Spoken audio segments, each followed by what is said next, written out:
কারণ একটা সৌন্দর্য রক্ষার জন্য আমি প্রথমটা মনিরুজ্জামান রোহান, তারও প্রবন্ধের শিরোনাম মুসলিম সাহিত্য সমাজ ও শিক্ষা পত্রিকার ঐতিহাসিক গুরুত্ব। এটাও একটা বিষয় হতে পারে যে দুজন প্রবন্ধিক একই বিষয়কে কিভাবে দেখেন, এটাও হয়তো একটা দেখার বিষয়, বোঝার বিষয়। মনিরুজ্জামান রোহানকেও আমি নির্দিষ্ট সময় সর্বোচ্চ 15 মিনিট এই সময়ের মধ্যে তার প্রবন্ধের সার সংক্ষেপ উপস্থাপনের জন্য অনুরোধ জানাই।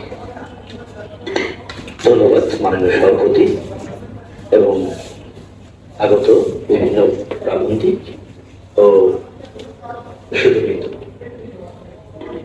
সবাইকে শুভেচ্ছা জানাচ্ছি। আমার প্রবন্ধের শিরোনাম মুসলিম সাহিত্য সমাজ ও শিক্ষা পত্রিকার ঐতিহাসিক গুরুত্ব। আমি প্রথমেই আমাদের মুসলিম সাহিত্য সমাজের প্রেক্ষাপটটা আমি আলোচনা করতে চাই। সেটা হচ্ছে পূর্ববাংলার প্রধান শহর ঢাকা সে সময় অবিভক্ত বাংলার সবচেয়ে পিছিয়ে পড়া শহর ছিল ঢাকা। এই শহরের সংখ্যাগরিষ্ঠ লোকজন ছিলেন মুসলমান, যাদের সামগ্রিক সামাজিক পরিমণ্ডল ছিল শাস্ত্র ও সংস্কারের অচলান্তরে আবদ্ধ। সংস্কারের অচলান্তর থেকে মুক্ত করতে মুসলিম তথা বাঙালি সাহিত্য সমাজের মধ্যজীবী মহলে জীবন, সাহিত্য, সমাজ ও ধর্ম সম্বন্ধে নতুন করে জানার বা অনুসন্ধানের যে আন্দোলন গড়ে উঠেছিল তাকে বুদ্ধির মুক্তি আন্দোলন বলে।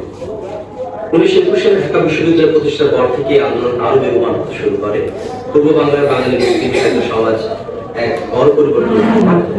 কাজী মোতাহার হোসেন সম্পাদিত শিক্ষা পত্রিকার দ্বিতীয় বর্ষের কার্যক্রমে পাওয়া যায়, আমরা চাই সমাজের চিন্তাধারাকে কুটির ও গম্ভীর পথ হইতে ফিরাইয়া প্রেম ও সৌন্দর্যের সহজ সত্য পথে চালিত করিয়া আমাদের দায়িত্ববোধের পরিচয় দিতে।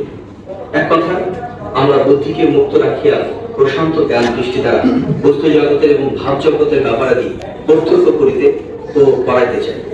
মুসলিম সাহিত্য সমাজের লক্ষ্য ছিল ধর্ম প্রভাবিত মুসলমান সমাজকে বৈজ্ঞানিক যুক্তির পাটাতনের উপর দাঁড় করিয়ে দিতে। মুসলিম সাহিত্য সমাজ করণীয় সম্পর্কে পাওয়া যায়, মুসলিম সমাজে অনেক গলত ঝুঁকি আছে, মিথ্যা হাদিস দ্বারা ওই সবের সমর্থন চলিতেছে। অনেক সময় লোকেরা নিজেদের মতলব হাসিল করিয়ার জন্য হাদিস সৃষ্টি করিয়াছে। যে সমস্ত হাদিস বুদ্ধি দ্বারা সমর্থিত নহে তাহা মানিতে হইবে না। কোরআনের ব্যাখ্যা যা হইয়া গিয়াছে তাহা ব্যতীত আর হইতে পারিবে না। ইয়া ঠিক নয়, কাল ও অবস্থা ভেদে ইয়ার নতুন ব্যাখ্যা দিতে হবে। আমরা জানি মুসলিম সাহিত্য সমাজের যাত্রা শুরু হয়েছিল 1926 সালে 19 জানুয়ারি। ডক্টর মোহাম্মদ শহীদুল্লাহ সভাপতিত্ব মুসলিম হল ইউনিয়ন পক্ষে তৎকালীন ঢাকা বিশ্ববিদ্যালয় মুসলিম সাহিত্য সমাজ প্রতিষ্ঠিত হয়। ঢাকা বিশ্ববিদ্যালয় ঢাকা ইন্টারমিডিয়েট কলেজে, বর্তমান ঢাকা কলেজের কয়েকজন ছাত্র ও শিক্ষক ছিল তার প্রধান উদ্যোক্তা। মুসলিম সাহিত্য সমাজের মূল মন্ত্র ছিল জ্ঞান যেখানে সীমাবদ্ধ, বুদ্ধি সেখানে আড়ষ্ট, মুক্তি সেখানে অসম্ভব। কয়েকজন মুসলমান অধ্যাপকের উপর ন্যস্ত হয়েছিল এই পরিচালনার ভার। শাশ্বত বঙ্গের লেখক তাদের অন্যতম। বুদ্ধির মুক্তি অর্থাৎ বিচার বুদ্ধিকে অন্ধ সংস্কার ও শাস্ত্রানুগত্য থেকে মুক্তি দান। বাংলার মুসলমান সমাজে, হয়তো বা ভারতের মুসলমান সমাজে এ ছিল এক অভূতপূর্ব ব্যাপার। কিন্তু সেদিনের বিস্ময়কর হয়েছিল বাংলার শিক্ষিত মুসলিম তরুণের উপর এ প্রভাব। একটি জিজ্ঞাসু ও সহৃদয় গোষ্ঠীর সৃষ্টি সম্ভবপর হয়েছিল এর দ্বারা। দৃশ্যত এর প্রেরণা হয়ে এসেছিল মুস্তফা কামাল উদ্যম থেকে।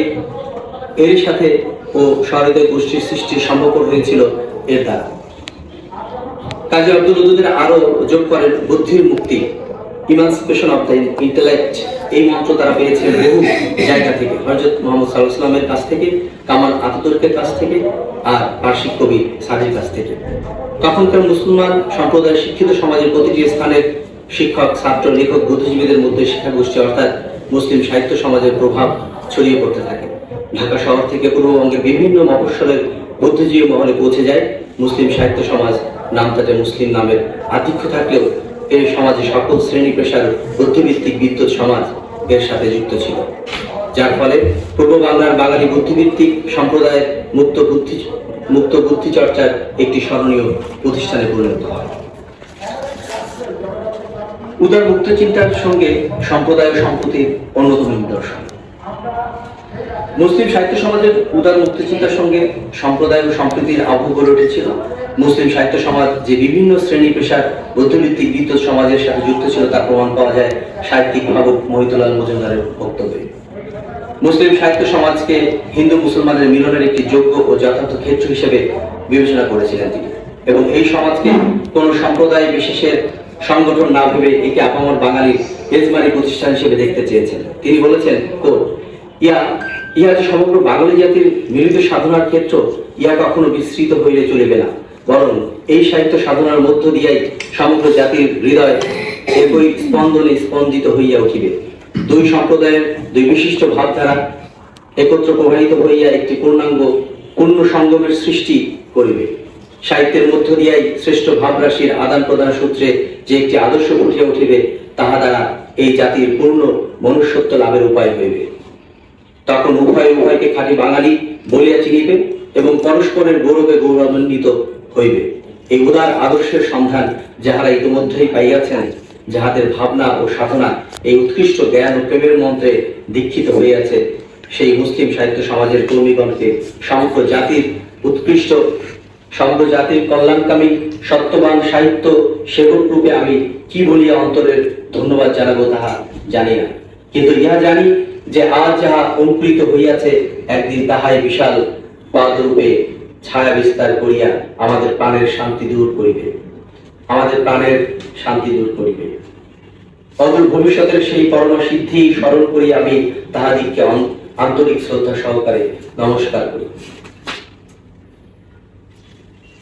আমাদের মুসলিম সাহিত্য সমাজে প্রধান উদ্যোক্তাদের সাথেও যারা ছিলেন ছাত্রদের মধ্যে, প্রথমে তো আমাদের ছিলেন কাজী আব্দুল ওদুদ, আবুল হোসেন, কাজী মোতার হোসেন। পরের ধাপে যারা ছিলেন কাজী আনোয়ার কাদির, আবুল ফজল ও মোতার হোসেন চৌধুরী। ছাত্রদের মধ্যে অগ্রণী ও সক্রিয় ভূমিকা ছিল আব্দুল কাদির, শামসুল হক ও আনোয়ার হোসেন। অবশ্য আবুল ফজল তখনও ছাত্র জীবন পার করেননি। সাহিত্য সমাজের বিভিন্ন অধিবেশন ও অনুষ্ঠানে অংশ নিয়েছেন। সংগঠনের প্রতি অনুকূল দৃষ্টি ও পৃষ্ঠপোষকতার মনোভাব ছিল। শিক্ষা পত্রিকায় লেখা ছাপা হয়েছে এমন বিশিষ্টজনের মধ্যে শরৎচন্দ্র চট্টোপাধ্যায়, মোহাম্মদ শহীদুল্লাহ কাজী নজরুল ইসলাম, মহিতুলাল মজুমদার, সৈয়দ ইমদাদ আলী, স্যার এফ রহমান, সুরেন্দ্র মৈত্র, হাকিম আব্দুল রহমান প্রমুখ। ধর্ম নিয়ে মুসলিম সাহিত্য সমাজের চিন্তা চেতনা।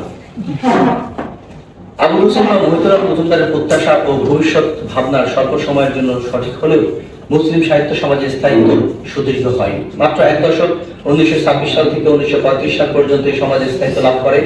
গোড়া মুসলিম সমাজের গোড়া মনোভাবের কারণে এক দশকের মধ্যে সমাজ ধীরে ধীরে বিলুপ্ত হয়। কিন্তু মুসলিম সাহিত্য সমাজ কখনো ধর্মকে উপেক্ষা না করে ধর্মকে সঠিকভাবে বোঝা ও উপলব্ধির মাধ্যমে অনুসরণ করতে চেয়েছিলেন।